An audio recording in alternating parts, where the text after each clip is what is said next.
Good morning students. Hindi की online कक्षा में आप सभी का एक बार फिर से स्वागत।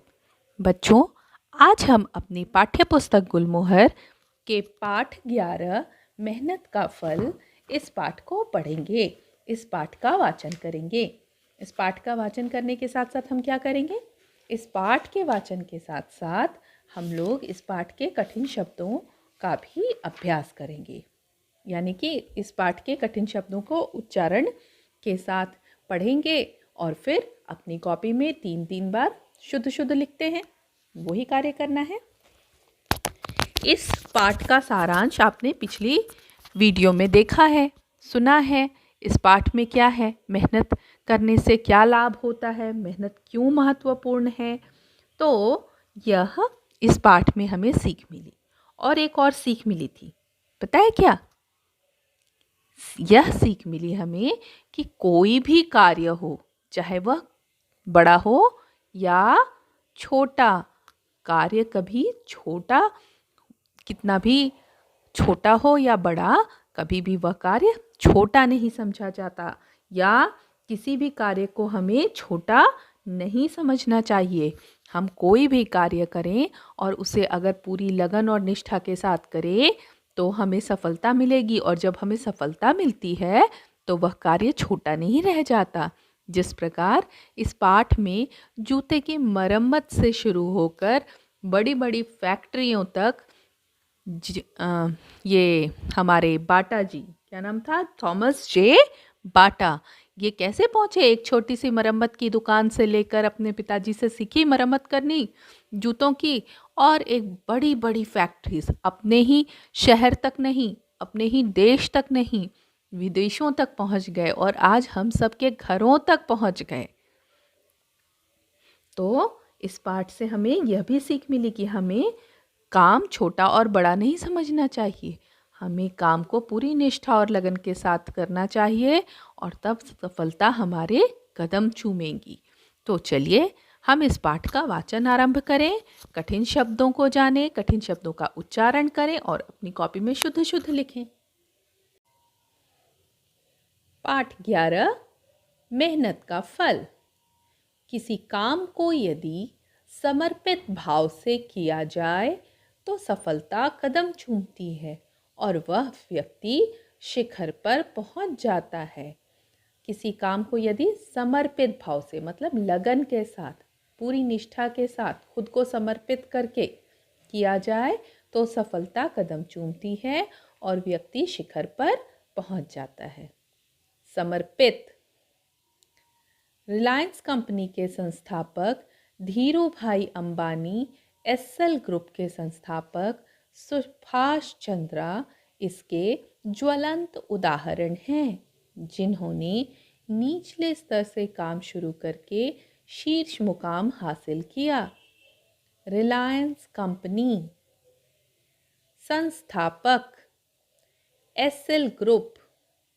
ज्वलंत शीर्ष, मुकाम। ऐसे ही एक लगनशील लड़के की प्रेरणादायी कहानी इस पाठ में है। प्रेरणादायी, प्रेरणादायी क्यों? क्योंकि यह कहानी हमें प्रेरणा देती है।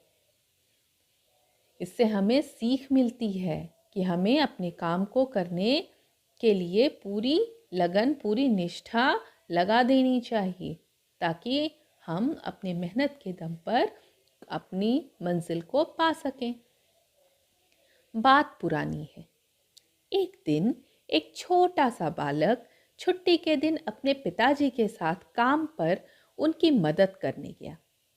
उसने एक जूते का तला चिपकाया और पिताजी से पूछने लगा, पिताजी, क्या मैं इसमें कील ठोक दूं?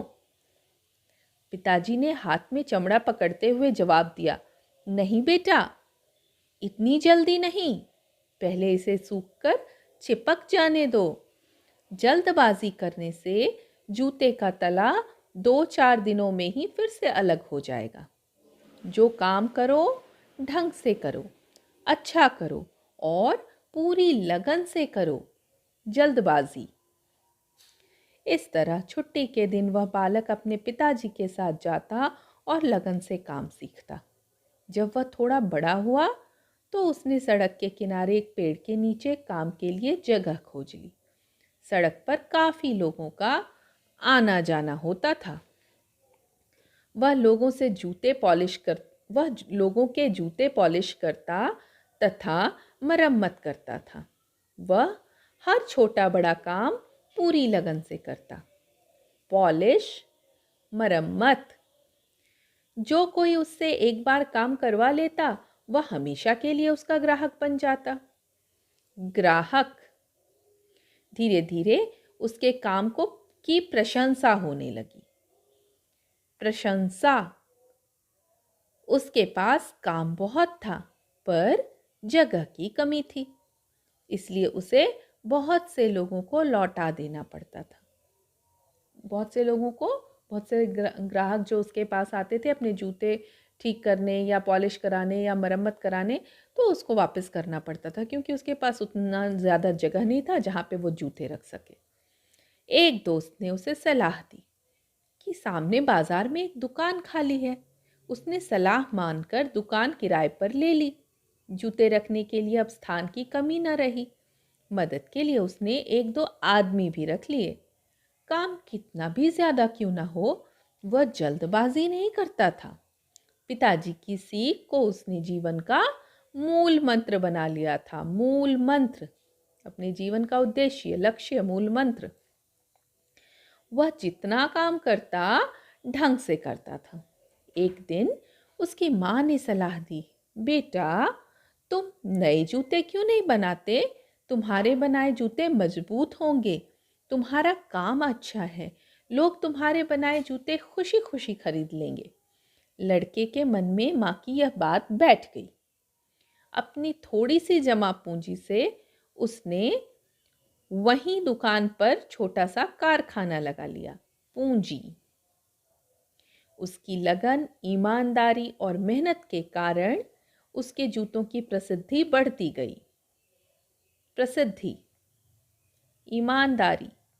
जैसे जैसे लड़का बड़ा होता गया वैसे वैसे उसके कारखाने की संख्या भी बढ़ती गई। लोग उसके जूतों को उसी के नाम से जानने लगे। आप जानते हैं उस लड़के का क्या नाम था? उसका नाम था बाटा, थॉमस जे बाटा। इनका जन्म 17 सितंबर 1914 को प्राग, जो कि चेक गणराज्य में हुआ। चेक गणराज्य, गणराज्य। 1925 से 1940 के बीच बाटा ने एशिया, दक्षिणी अमेरिका और अफ्रीका में बाटा के उत्पादों को बाजार में उतारा। उत्पादों। बाटा की मृत्यु 1 सितंबर 2008 को 94 वर्ष की उम्र में हुई। आज बाटा के बनाए जूते घर घर में पहने जाते हैं। अपनी मेहनत और लगन के बल पर ही वे इस मुकाम तक पहुंच पाए। तो ये पाठवाचन तो आपने समाप्त कर लिया। ज़रूर आप साथ साथ पढ़े होंगे। उम्मीद करती हूँ आप कठिन शब्दों को जान पाए होंगे। आइए एक बार पुनः कठिन शब्दों को दोहरा लेते हैं। समर्पित, रिलायंस कंपनी, संस्थापक, एसएल ग्रुप, ज्वलंत, मुकाम, प्रेरणादायी, जल्दबाजी, पॉलिश, मरम्मत, ग्राहक, प्रशंसा, मूल मंत्र, मजबूत, पूंजी, ईमानदारी, प्रसिद्धि, थॉमस जे बाटा, गणराज्य, उत्पादों। तो ये कठिन शब्द हैं इस पाठ के। इन्हें आपको अपनी कॉपी में शुद्ध शुद्ध लिखना है 3 बार। तो आप इस वीडियो से देखकर भी अपने कठिन शब्दों को अंडरलाइन कर सकते हैं किताब में और अपनी कॉपी में 3 बार लिख सकते हैं। अन्यथा कैंपस केयर और गूगल क्लासरूम की सहायता से भी यह कार्य पूरा किया जा सकता है।